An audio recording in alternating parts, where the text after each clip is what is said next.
Hello, everyone, and welcome to the League of Legends Amateur Open Tournament. I am the 10th Doctor, and this is my co-caster, Wicked Slouch. Yo, And what's going on, guys?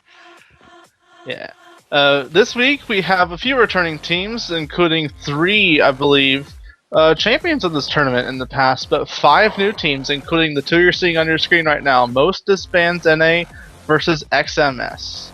I wonder if XMS actually stands for Christmas. I wasn't able to find that out before the stream started. But Yeah, we're actually considering that a little bit before, but for the meantime, I think we'll call them XMS. So right away, we see the Jarvan and Orianna ban coming out from most disbands, and they followed up with a Thresh. Looks like a couple of targeted bans by the seams of it, with a response from Renekton and Blitzcrank coming out so far for XMS. We're getting rid of the kind of typical bans we're seeing. You're seeing the hooks get rid of, but we see a lot of initiation bans coming out from most disbands NA. yeah, and Orianna isn't typically one of the champions you get rid of if you want to stop an initiation. Something along the lines of possibly Zac or something that can really initiate from a distance is what you want to get rid of. Maybe also a Hecarim or a Sejuani or the likes of that. But Orianna is something not typical. I'm wondering if that's a targeted ban, but seeing as this is a new team to the tournament, it's kind of surprising to see. I do believe it is a targeted ban at the mid laners, but we'll see what's going to be coming out here. We see the Z ban now coming out for XMS Gaming. We got a lot of single target champions bans coming out from XMS here, so looks like they kind of have something in mind going for what they want to do here. And we see Shen being picked right away for most disbands NA. Yeah, and again, like I was mentioning that Zac a minute ago, if as long as most disbands is banning out hard initiates, they want to be sure to pick something like that up. On the other side, Shen was locked in. Absolutely every single global was left open. Twisted Fate, Karthus, Shen, and they're not really hesitating to pick any of that up. Rammus actually locked in really quickly there, so that should be a Rammus jungle. We'll see. We'll see what happens. Yeah, I'm gonna go ahead and call him Mother. Mother looks like he's gonna be running teleport onto that Rammus. This is kind of an interesting technique that came out not too long after Season 3 came out. Is teleport on junglers, especially on really high movement speed junglers, because what you can do is you can run back to your base, get your boots of mobility with home guard, and teleport into a ward, and just do an absolutely devastating early game gank. Not dank, gank. But we see Vayne also being hovered over at the moment.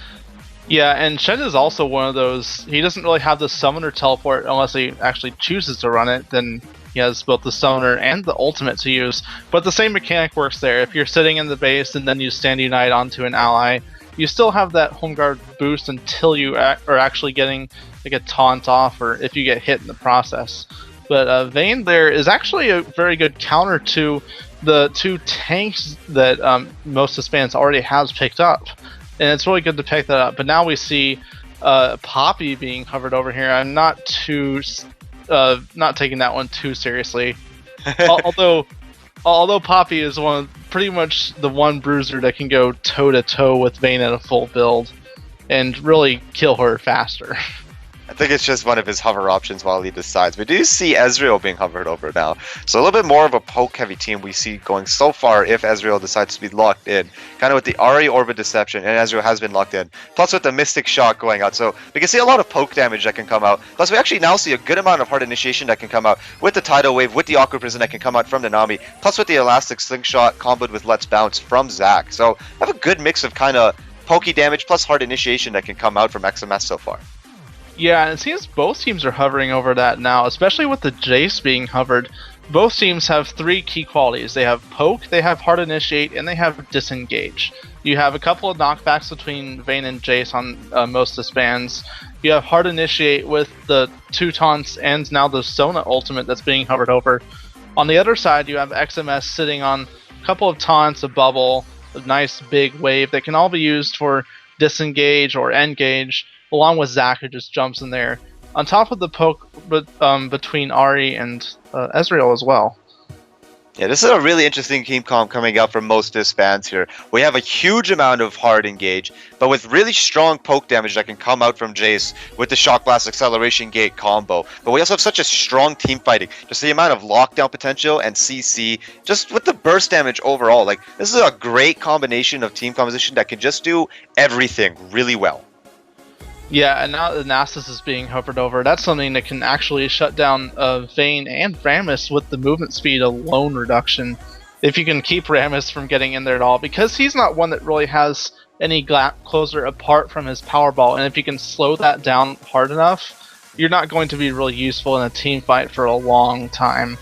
On the other hand, you can throw it on Morkal's Vayne, and there's not really going to be any attack speed coming out of him. So we'll see how that gets used. And it should be, I believe that's a top lane Nasus and a jungle Zac, but those two can be swapped around, and we'll see which one they decide to go with. They're swapping back and forth right here, so we're not entirely sure which one's going where. But it looks like fairly standard rosters overall. Rammus in the jungle, Shen in top lane, Jace mid, it looks like, against the Ahri. Two big balls going around back and forth in the mid lane. Yeah, definitely going to be some interesting things coming out here. We are looking like we will be seeing that, excuse me, sorry, a little bit of a hiccup there, that mid lane Jace coming out. So that kind of long range poke heavy team that's coming up from the mid lane here.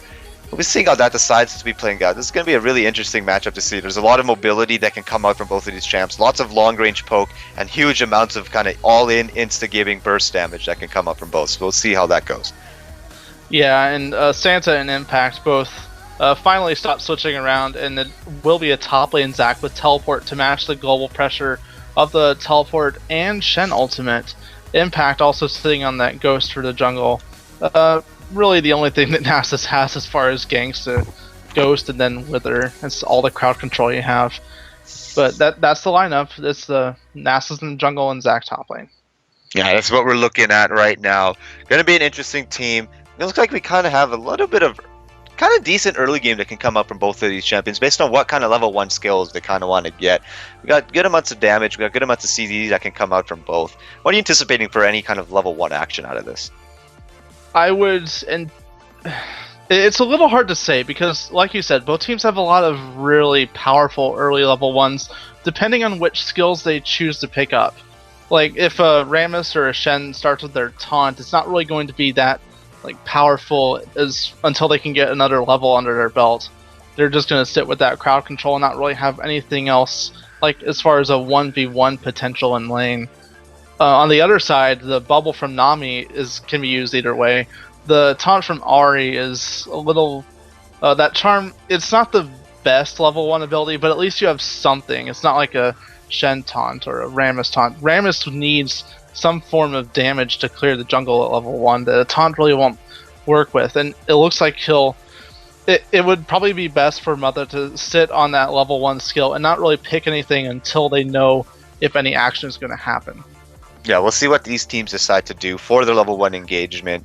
They both do have really strong level 1s. We'll see what kind of aggression they kind of pull out, or if they're just going to decide to play this safely, not want to risk anything, play this out for as long as they can, and play it safe. Yeah, and on the other hand, both teams actually have a nice bit of level 1 damage.